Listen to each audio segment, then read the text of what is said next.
Hi, ako pala si Herson, pigrolak sa aming bahay. First day of school, kaya kailangan nating maging maaga.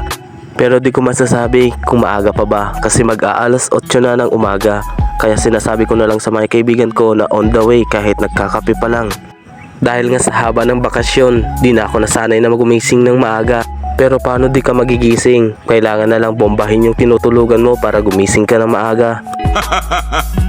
Di na nga ako nag-video kasi nga late na ako at nag-aabang na sa akin yung mahabang pilaan sa registeran.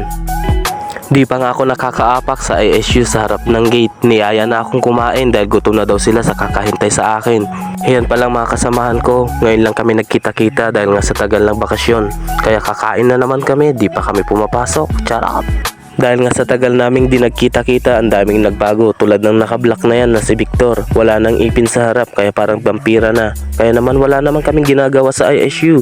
Kaya pumunta na kami sa SM Kawayan para mamasyal at maglibag-libang. At gumawa ng kalokohan tulad ng dati.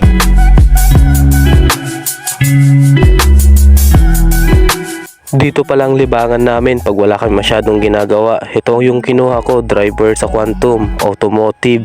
Dito kami nagtuturo kung paano mag-drive. Charot!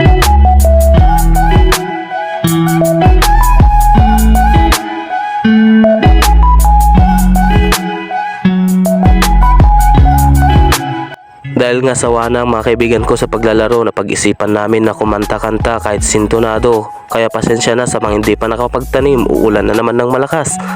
Bago ko nga pala tapusin yung video, flex daw niya yung ngipin niya, si Bungal Victor. Yan lang, bye bye!